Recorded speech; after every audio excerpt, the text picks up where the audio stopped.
Hi hello ನಮಸ್ಕಾರ ಸ್ನೇಹಿತರೆ. ಕೊನೆಗೂ ಇಲ್ಲಿ ವಿಜಯಾಂಬಿಕಾ ಗಂಡನ ಸತ್ಯ ಹೊರಬೀಳ್ತದೆ. ಮಗ ಮದನ್ಗ ತನ್ನ ಅಪ್ಪನನ್ನ ಹುಡ್ಕೊಂಡು ಹೊರಟಿದ್ದಾರೆ. ಇದರ ಮುಖಾಂತರ ವಿಜಯಾಂಬಿಕಾ ಮತ್ತೊಂದು ಮುಖ ಕೂಡ ಬೈಲಾಗ್ತಿದ್ಯಾ. ವಿಜಯಾಂಬಿಕಾ ಜೈಲು ಸೇರ್ಬೇಕಾಗಿದ್ಯಾ, ಏನಾಯ್ತು, ಏನ್ ಕತೆ, ಇದು ಎಲ್ಲವನ್ನ ಕೂಡ ತಿಳ್ಕೊಬೇಕು ಅಂದ್ರೆ ಈಗಲೇ ನಮ್ಮ ಈ ಚಾನಲ್ನ ಸಬ್ಸ್ಕ್ರೈಬ್ ಮಾಡಿ, ಹಾಗೆ ಒಂದು ವಿಡಿಯೋವನ್ನ ಪೂರ್ತಿಯಾಗಿ ನೋಡೋದನ್ನ ಯಾವುದೇ ಕಾರಣಕ್ಕೂ ಕೂಡ ಮರಿಬೇಡಿ.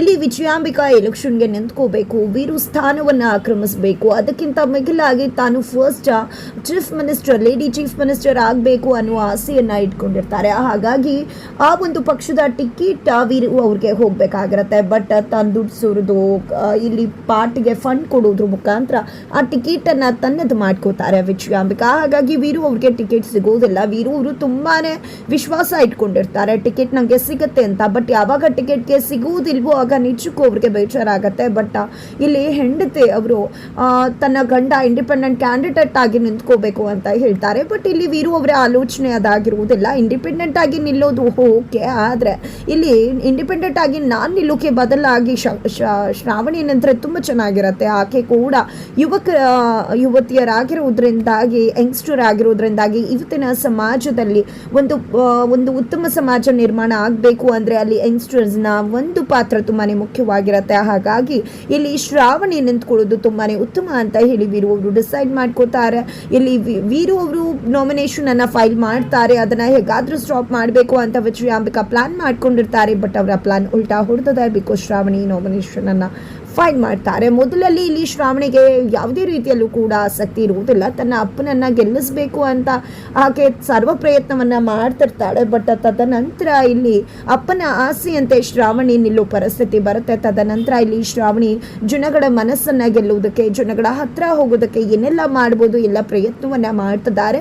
ಇಲ್ಲಿ ಜನರ ಜೊತೆ ಆಕೆ ಒಂದು ಸಮಾವೇಶವನ್ನು ಕೈಗೊಂಡು ಅಲ್ಲಿ ಒಂದು ತನ್ನ ಉದ್ದೇಶ ಏನು, ತನ್ನ ಒಂದು ಏನೇನು ಇಟ್ಕೊಂಡಿದ್ದೀನಿ ಒಂದು ಅಧಿಕಾರಕ್ಕೆ ಬಂದರೆ ಜನತೆಗೆ ಒಳ್ಳೇದು ಮಾಡೋದಕ್ಕೋಸ್ಕರ ಅನ್ನೋ ಒಂದು ವಿಷಯವನ್ನು ಪ್ರಸ್ತಾಪಿಸಬೇಕಾಗಿರುತ್ತೆ. ಹಾಗಾಗಿ ಒಂದು ಸಮಾವೇಶವನ್ನು ಹಮ್ಮಿಕೊಂಡಿರ್ತಾರೆ. ಈ ಕಡೆ ಆಲ್ರೆಡಿ ವಿಜಯಾಂಬಿಕಾಗೆ ಭಯ ಶುರುವಾಗ್ಬಿಟ್ಟಿದೆ. ಇಲ್ಲಿ ಶ್ರಾವಣಿ ಜನತೆಗೆ ಹತ್ರ ಆಗ್ತದಾಳೆ. ವೀರು ಅವರ ಮಗಳು ಅಂತ ಅಂದ್ಕೊಂಡು ಓಟ್ ಹಾಕಿದ್ರೆ ಖಂಡಿತ ನಾನು ಸೋತು ಹೋಗ್ಬೇಕಾಗತ್ತೆ ಅಂತ ಅನ್ಕೊಳತ ಆಕೆ ಇಲ್ಲಿ ಶ್ರಾವಣಿ ಸಮಾವೇಶ ಮಾಡಬಾರ್ದು ಅನ್ನೋ ರೀತಿಯಲ್ಲಿ ಪ್ಲಾನ್ ಮಾಡಿದೆ.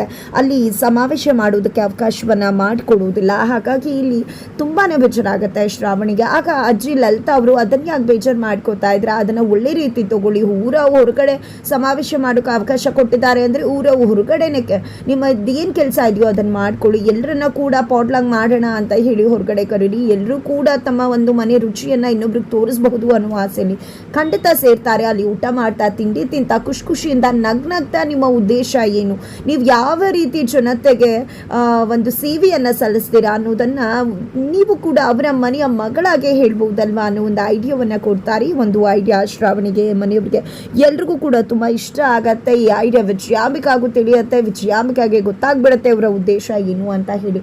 ಹಾಗಾಗಿ ಅದನ್ನ ಕೂಡ ಈಡೇರಿಸಬಾರ್ದು ಅಂತ ಹೇಳಿ ಇಲ್ಲಿ ಮದನ್ನ ಹೋಗಿ ಅಲ್ಲಿ ಶ್ರಾವಣಿ ಜೈಲ್ಗೆ ಹೋಗ್ಬೇಕು ಆ ರೀತಿ ಪ್ಲಾನ್ ಮಾಡು ಅಂತ ಹೇಳ್ತಾರ.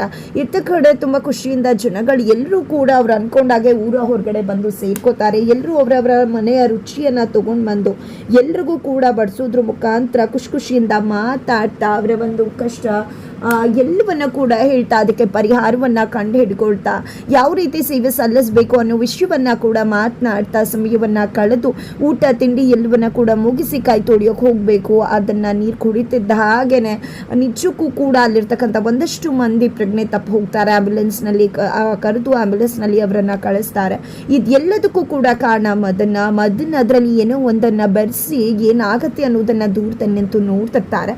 ಆ ಒಂದು ಸಮಯದಲ್ಲಿ ಪೊಲೀಸ್ ಅವರು ಆಗಮಿಸ್ತಾರೆ. ಏನಪ್ಪಾ ಇದು, ಪೊಲೀಸ್ ಅವರು ಎಲ್ಲ ಮುಗಿದ ಮೇಲೆ ಆಗಮಿಸ್ತಾರೆ. ಇಲ್ಲಿ ನೋಡಿದ್ರೆ ನಾವು ಹೇಳಕ್ಕೂ ಮುನ್ನನೇ ಮೊದಲೇ ಬಂದ್ಬಿಟ್ಟಿದ್ದಾರೆ. ಇದನ್ನ ನೋಡಿದ್ರೆ ಇಂಥ ಒಂದು ಘಟನೆ ನಡೆಯುತ್ತೆ ಅಂತ ನಿಮ್ಗೆ ಆಲ್ರೆಡಿ ಗೊತ್ತಾಗಿತ್ತು ಅನ್ಸತ್ತೆ ಅಂತ ಸುಬ್ಬು ಹೇಳ್ತಾರೆ. ಇಲ್ಲಿ ಶ್ರಾವಣಿಯನ್ನ ಅರೆಸ್ಟ್ ಮಾಡಬೇಕು ಅಂದಾಗ ಶ್ರಾವಣಿ ಅಲ್ಲ ಈ ಕೆಲಸ ಮಾಡಿರೋದು. ಇವತ್ತು ಸೋಷಿಯಲ್ ಮೀಡಿಯಾ ಜಮಾನ, ಏನ್ ಬೇಕಿದ್ರು ಯಾವಾಗಾದ್ರೂ ನಡೆಯತ್ತ. ಇಲ್ಲಿ ವಿಜಯಾಂಬಿಕಾ ಮಗ ನೀರಿಗೆ ಬೆರೆಸ್ತಿದ್ದಾನೆ, ಅದು ರೆಕಾರ್ಡ್ ಆಗಿದೆ, ವೈರಲ್ ಆಗಿದೆ. ಬೇಕಿದ್ರೆ ನೋಡಿ, ಇದನ್ನ ಮಾಡಿದ್ದು ವಿಜಯಾಂಬಿಕಾ ಮಗ ಮದನ್ ಅನ್ನೋದನ್ನ ಸಾಕ್ಷಿ ಸಮೇತ ಇಲ್ಲಿ ಸುಬ್ಬು ಪ್ರೂವ್ ಮಾಡ್ತಾನೆ. ತದನಂತರ ಅಲ್ಲಿ ಮದನ್ ಇರ್ತಾರೆ. ಪೊಲೀಸ್ ಅವರು ಎಳ್ಕೊಂಡು ಹೋಗ್ಬೇಕಾಗತ್ತೆ. ವಿಜಯಾಂಬಿಕಾಗೆ ಈ ವಿಷಯ ಗೊತ್ತಾಗುತ್ತೆ.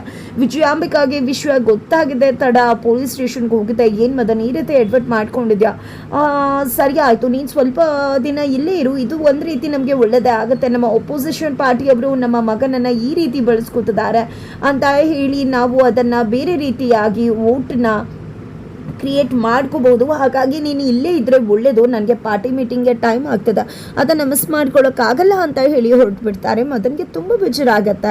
ಇಂಥ ಸಮಯದಲ್ಲಿ ಕೂಡ ಅಮ್ಮ ಅದ್ರ ಬಗ್ಗೆ ಯೋಚನೆ ಮಾಡ್ತಿದ್ದಾರೆ ಅಂತ, ನನಗೆ ಮಗನಿಗಿಂತ ಅದೇ ಮುಖ್ಯ ಅಂತ ಕೂಡ ಅಂದು ಹೋಗಿರ್ತಾರೆ ವಿಜಯಾಂಬಿಕಾ. ಈ ಕಡೆ ಸಾವಿತ್ರಿಗೆ ಮಗು ಆಗಿದೆ. ವಿಡಿಯೋ ಕಾಲಿಂಗಲ್ಲಿ ಶ್ರಾವಣಿ ಅಜ್ಜಿ ಎಲ್ಲರೂ ಇದ್ದಾರೆ. ಈ ಕಡೆ ಸಾವಿತ್ರಿ, ಅಮ್ಮ ನನಗೆ ನಿಜವಾಗ್ಲೂ ಮಗು ಆಗಿರೋದ್ರ ಬಗ್ಗೆ ಖುಷಿ ಆಗ್ತದೆ, ಹಾಗೆ ನನ್ನ ಮಗು ಬರ್ತಿದ್ದಾಗೆ ಅಪ್ಪ ಜೈಲ್ಗೆ ಹೋದ್ರು ಅನ್ನೋದ್ರ ಬಗ್ಗೆ ಕೂಡ ತುಂಬ ಬೇಜಾರ ಆಗ್ತದೆ ಅಂದಾಗ ಇಲ್ಲಿ ಶ್ರಾವಣಿಯ, ಹೌದಲ್ವಾ ಪಾಪ ಮಗು ತಂದೆಯನ್ನ ನೋಡಬೇಕು, ಇಂಥ ಸಮಯದಲ್ಲಿ ಮದನ್ ಜೈಲಲ್ಲಿರೋದು ನನಗೆ ಯಾಕೋ ಇಷ್ಟ ಆಗ್ತಿಲ್ಲ ಅಂತಿದ್ದಾಗೆ ಲಲಿತಾ ಅವರು ಕಾಲ್ ಮಾಡಿದೆ. ಇಲ್ಲಿ ಆತನಿಗೆ ಬೇಲ್ ಕೊಟ್ಟು ಕರ್ಕೊಂಡು ಬರುವುದಕ್ಕೆ ಹೆಲ್ಪ್ ಮಾಡ್ತಾರೆ. ಈ ಕಡೆ ಮದನ್ ಬಂದ ತಕ್ಷಣ ಹೆಂಡತಿ ಮಗುವನ್ನ ನೋಡ್ತಾರೆ. ನನಗೆ ಅಲ್ಲಿದ್ರು ಕೂಡ ನನ್ನ ಹೆಂಡತಿ ಮಗುವನ್ನ ಯಾವಾಗ ನೋಡ್ತೀನೋ ಅಂತ ಅನ್ನಿಸ್ತಿತ್ತು. ನಿಜಕ್ಕೂ ಕೂಡ ನನ್ನ ಮಗುವನ್ನ ನೋಡಿ ಖುಷಿ ಆಗ್ತದೆ, ಇವಾಗ ಸಮಾಧಾನ ಆಯಿತು ಅಂತ ಹೇಳಿದಾಗ, ಇದಕ್ಕೆಲ್ಲ ಕಾರಣ ಯಾರು ಗೊತ್ತಾ, ಶ್ರಾವಣಿನೇ ನಿಮ್ಮನ್ನ ಬೇಲ್ ಕೊಟ್ಟು ಬಿಡಿಸ್ಬೇಕು ಅಂತ ಹೇಳಿದ್ದು ಅಂದಾಗ, ಹೌದು ನಾನು ಬದಲಾಗಿದ್ದೀನಿ, ಇನ್ನು ಮುಂದೆ ನಾನು ಇದೇ ರೀತಿ ಇರ್ತೀನಿ, ನನ್ನ ಕೆಟ್ಟತನ ನನ್ನ ಮಗು ಹುಟ್ಟಿದ್ದಾಗೆ ನನ್ನಿಂದ ದೂರ ಆಗಿದೆ, ಸತ್ಯ ಏನು ಅಂತ ಗೊತ್ತಾಗಿದೆ, ನಿಜವಾಗ್ಲೂ ನನ್ನ ಹೆಂಡತಿ ಮಗುನೇ ನನ್ನ ಪ್ರಪಂಚ ಅಂತ ಹೇಳಿದ್ದೆ, ನನ್ನ ತಂದೆಯನ್ನ ಕೂಡ ನಾನು ನೋಡಬೇಕು ಅಂತ ಆಸೆ ವ್ಯಕ್ತಪಡಿಸ್ತಾರೆ. ಆಲ್ರೆಡಿ ವಿಜಯಾಂಬಿಕಾ ಹತ್ರ ಕೇಳಿದ್ರು ನನ್ನ ತಂದೆ ಯಾರು ಅಂತ, ಬಟ್ ವಿಜಯಾಂಬಿಕಾ ಏನನ್ನ ಕೂಡ ಉತ್ತರಿಸಿರ್ಲಿಲ್ಲ. ಆಗ ಅವರು ವೀರು ಬಳಿಗೆ ಹೋಗ್ತಾರೆ. ವೀರು ಬಳಿಗೆ ಹೋಗಿದ್ದೆ, ದಯವಿಟ್ಟು ನನ್ನ ಕ್ಷಮಿಸಿ ಅಂದಾಗ, ನಿನ್ನನ್ನು ಯಾರು ನಿನ್ನಂತ ಕಳ್ಳ ನನ್ನ ಎಸ್ಕೇಪ್ ಆಗೋದಕ್ಕೆ ಅವಕಾಶ ಮಾಡಿಕೊಟ್ಟಿದ್ದು ಅಂದಾಗ, ನನ್ನನ್ನು ಹೊರಗಡೆ ತಂದಿದ್ದೆ ಶ್ರಾವಣಿ ಮತ್ತು ಲಲಿತಾ ದೇವಿಯವರು ಅಂತ ಹೇಳ್ತಾರೆ. ನಾನು ಬದಲಾಗಿದ್ದೀನಿ ಮಾವ, ದಯವಿಟ್ಟು ನನ್ನನ್ನು ಕ್ಷಮಿಸ್ಬಿಡಿ, ಏನೇನಾಯಿತು ಎಲ್ಲ ವಿಷಯವಾಗಿ, ಆದರೆ ನನ್ನಪ್ಪ ಯಾರು ಅನ್ನೋದನ್ನು ದಯವಿಟ್ಟು ನನಗೆ ತಿಳಿಸಿ, ನಾನು ತಿಳ್ಕೊಳ್ಳೇಬೇಕು, ನನ್ನ ತಂದೆ ಯಾರು ಅನ್ನೋದನ್ನು ನಾನು ಅವರನ್ನು ನೋಡಲೇಬೇಕು ಅಂದಾಗ, ಹೋಗ್ಬಿಟ್ಟು ನಿನ್ನಮ್ಮನ ಕೇಳು ಅಂತ ಹೇಳಿ ವೀರು ಅವರು ತಿಳಿಸ್ತಾರೆ. ಸರಿ ಆಯಿತು ಬಿಡಿ, ಯಾರೂ ಹೇಳಲ್ಲ ಅಲ್ಲ, ನಾನೇ ಹುಡ್ಕೋತೀನಿ ಅಂತ ಹೇಳಿದ್ದೆ. ಇಲ್ಲಿ ಮದನ್ನ ವಿಜಯಾಂಬಿಕಾ ರೂಮಲ್ಲಿ ಏನಾದರೂ ಸಿಗಬಹುದೇನೋ ಅಂತ ಅಂದ್ಕೊಂಡಿದ್ದೆ. ಓಪನ್ ಮಾಡ್ತಾರೆ, ಒಂದಷ್ಟು ಫೈಲ್ಸ್ನ ಹುಡುಕ್ದಾಗ ಒಂದು ಫೋಟೋ ಇರುತ್ತೆ. ಫೋಟೋದಲ್ಲಿ ಇದ್ದಂಥ ವ್ಯಕ್ತಿನೇ ತನ್ನ ತಂದೆ ಅಂತ ಅಂದ್ಕೊಂಡಂತ ಮದನ್ ಎಲ್ಲ ಕಡೆ ಫೋಟೋವನ್ನು ತೋರಿಸಿ ಹುಡುಕ್ತಾರೆ. ಅಲ್ಲಿ ವ್ಯಕ್ತಿ ಮಲ್ಕೊಂಡಿದ್ದಾನೆ, ಹೋಗಪ್ಪ ಅಂತ ಕಳಿಸ್ತಾರೆ. ವ್ಯಕ್ತಿ ಹತ್ರ ಹೋಗಿ ಅಪ್ಪ ಅಪ್ಪ ಅಂದಾಗ, ಏನಪ್ಪ ನಾನು ನಿನ್ನಪ್ಪನ ಅಂತ ಕೇಳ್ತಿದ್ದಾರೆ. ಬಿಕಾಸ್ ಅವರು ವಿಜಯಾಂಬಿಕಾ ತಂದೆ ಅಲ್ಲ, ವಿಜಯಾಂಬಿಕಾ ಅವರ ಬದುಕಲ್ಲಿ ಆಟ ಆಡಿ ಅವರ ಇಡೀ ಆಸ್ತಿಯನ್ನ ಕಿತ್ಕೊಂಡು ಬೀದಿಗೆ ದಬ್ಬಿರ್ತಾರೆ. ಇದರಿಂದಾಗಿ ವಿಜಯಾಂಬಿಕಾಗೆ ಹಿಡಿ ಶಾಪವನ್ನ ಕೂಡ ಹಾಕ್ತಾರೆ. ಇದರ ನಡುವೆ ಮದನ್ ತನ್ನ ತಂದೆಯ ಬಗ್ಗೆ ತಿಳ್ಕೊಳ್ಳೋ ಪ್ರಯತ್ನವಾಗಿ ಮುಂದಾದಾಗ ವಿಜಯಾಂಬಿಕಾ ಮತ್ತೊಂದು ಕರಾಳ ಸತ್ಯ ಹೊರಬೀಳ್ತದೆ. ವಿಜಯಾಂಬಿಕಾ ಕರಾಳ ಸತ್ಯಕ್ಕೆ ಬೆಚ್ಚು ಬಿದ್ದಂತ ಮದನ್ ಅಮ್ಮನನ್ನೇ ಚೀಮಾರಿ ಹಾಕ್ತಿದ್ದಾರೆ. ಫೈನಲಿ ಇಲ್ಲಿ ವಿಜಯಾಂಬಿಕಾಗೆ ಸೋಲು ಕಟ್ಟಿಟ್ಟ ಬುತ್ತಿ, ಜೈಲು ವಾಸಕ್ಕೆ ಹೋಗ್ಬೇಕಾಗತ್ತೆ. ಅದೇ ರೀತಿಯಾಗಿ ಶ್ರಾವಣಿ ಭರ್ಜರಿ ಜಯಬೇರಿಯನ್ನ ಬಾರಿಸೋದ್ರ ಮುಖಾಂತರ ಎಲೆಕ್ಷನ್ ಹೊಸದೊಂದು ಹೆಜ್ಜೆಯನ್ನ ಇಡ್ತಿದ್ದಾರೆ. ಹಾಗಾದ್ರೆ ಮುಂದೇನಾಗತ್ತೆ ಅನ್ನೋದನ್ನ ತಿಳ್ಕೋಬೇಕು ಅಂದ್ರೆ ಮುಂದಿನ ವಿಡಿಯೋಗೆ ವೇಟ್ ಮಾಡೋದನ್ನ ಮರಿ.